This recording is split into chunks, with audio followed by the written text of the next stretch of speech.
All right, hello and welcome back to the Bad Ideas Garage. And today we're going to do something that I've been kind of putting off for, well, a long time, really. We're going to try to resurrect the Panhard. It's been sitting here like ever so many of your project cars where it just kind of sits on the side of someone's barn. This is a true barn find because it's been sitting here since 2012 when I last drove it. I actually daily drove this thing in college for a little while, much to my future wife's chagrin. But today we're going to try to drag it out of here. We're going to get it started, and I'm going to sell it because it's like so many project cars, right? It just sits and sits and sits, and I'd really like to get this space back, honestly, for projects I have more interest in. But anyway, what is the project? Well, this is a 1954 Panhard Dyna Z 12. Basically, if you know what it is, it's a funky little French car with two air-cooled, horizontally opposed cylinders. It's really kind of wild and kind of fun, but it's just not the sort of thing that I really have a whole lot of interest in anymore. So today we're going to drag it out of here. We're going to take a good look at it, and I figured it'll actually probably start. I put non-ethanol gas in it a long time ago. We'll drain it out, and we should be good to go. This car always does seem to start, despite how long I let it sit. So we'll see how we're luck today.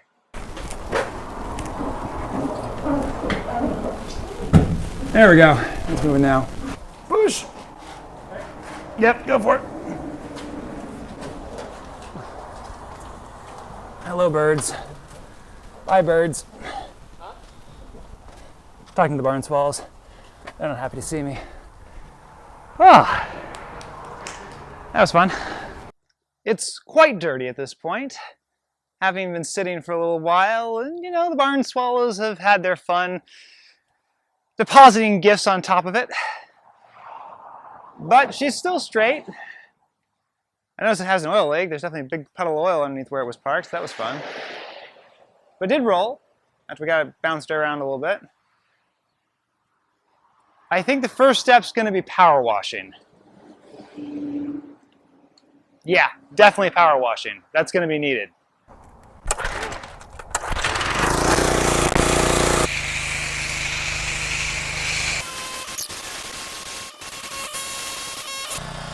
Alrighty, let's take out some dirt.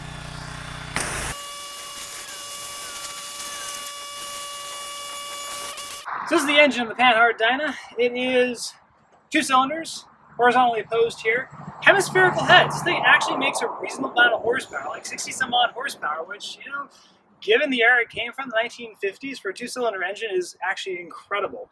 It sounds a bit like a Harley Davidson when it runs, and hopefully today we'll actually be able to hear it. Taking a look under here, actually things look pretty okay given the last time I drove it. There's still brake fluid in it, for example. Yeah, I actually did drain the fuel system, so it's dry and clean, so that's good news. I think my odds are half decent. This thing will actually pump up and be alright. Wiring all looks good. Doesn't look like there has many mice in here, so I'm feeling lucky. There's plenty of oil on stick.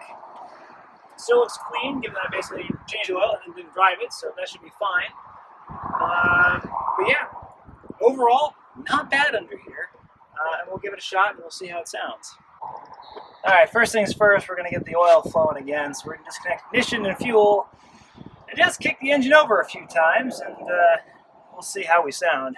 This thing no longer has a working mechanical pump. It's got a little electric underneath the car, so that'll deactivate that. And yeah, let's kick it over, see how she sounds. Fuel pump works. We've got fuel in the filter and in the carburetor. It's not immediately pouring out, so that's a good sign. Ignition's back on. Let's try starting it, see how lucky we get.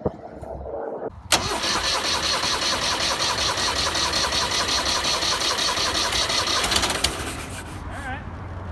That was a good sign. That was a cough. Give a little gas.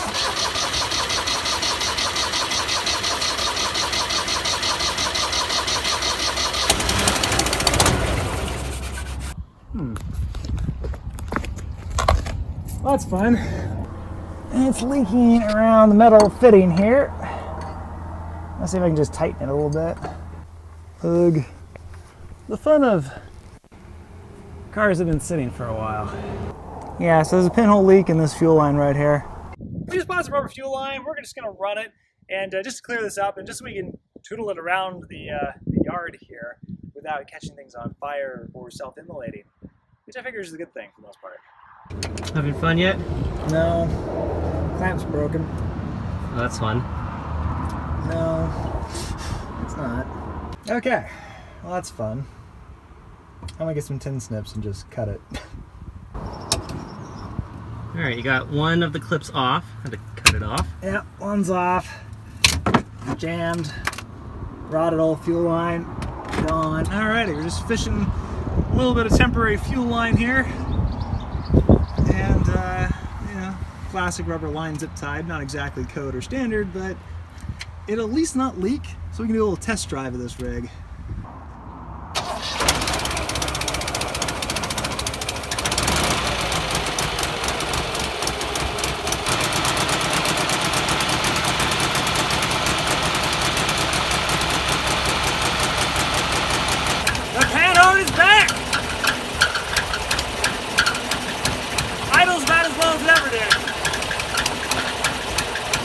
Back and forth.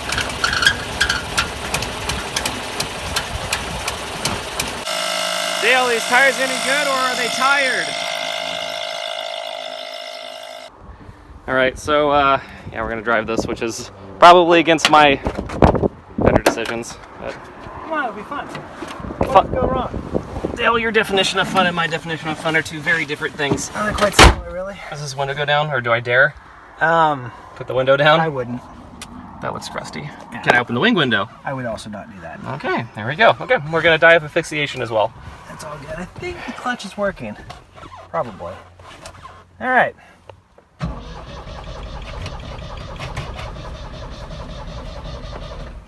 Oh, yeah, it works better when you turn on the ignition. You know. I forgot. There's a switch, and yeah, right. That's the weirdest security device I've ever seen. There's several of them, actually. There's a battery shutoff switch, which is that one. I've got... This used to be the starter cable, but at the moment I've got that on a button. And then there's the ignition switch, which is a tiny little thing. It looks like, you know, the lock on a cheap padlock right here. So we're going to turn that to on. That arms all the electricals. There we go.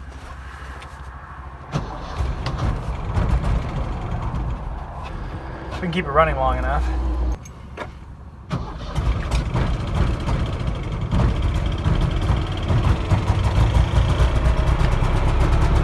And you daily drove this car. I did, which was terrifying. All right, I think this is first. No, we're moving. Oh. Yep, we're moving. Oh. Yeah, it's oh, brakes work. Yep. Mostly. It's got oil pressure. Has volts, I think. Somewhere in here is reverse. Yes!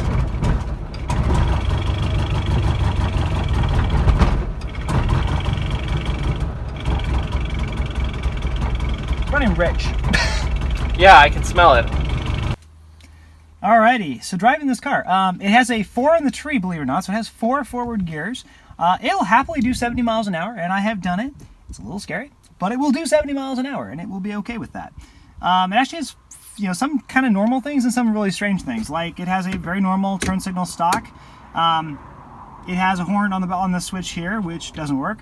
It has a variety of pull switches that are here. They're all in cables, including this one, which is really interesting. This disconnects the battery. Remember when I said it had no fuses? Yeah, this was the safety mechanism. You could disconnect the battery, press that in, and it basically disconnects the ground. And that was another way you secure the vehicle by, you know, you had to really know where the ground is to turn the power on in this car.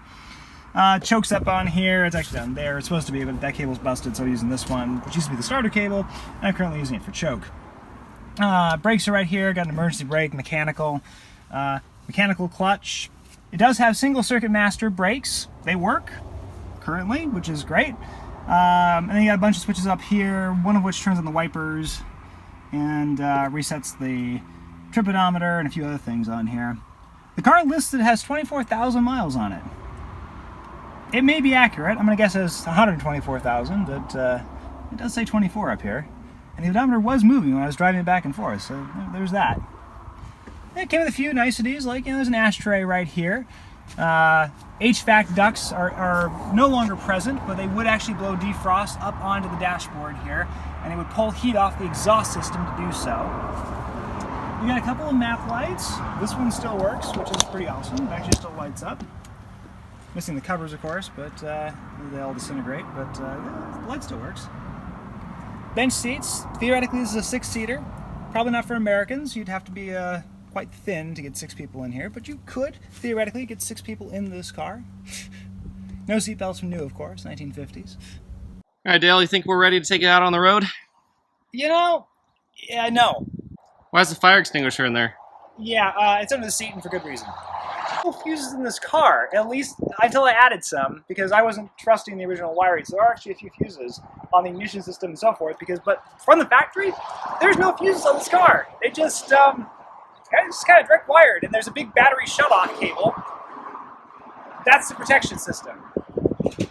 Times have changed. Thank God. Now, while we're out here, why don't you tell me about these really strange-looking tires? Yeah, they're radials, believe it or not. They're actually radial tires. They're Michelin. They're the only ones who make them. They're 145-400s, which is a size you can't get anymore. I put these on it when I got the car 10 years ago.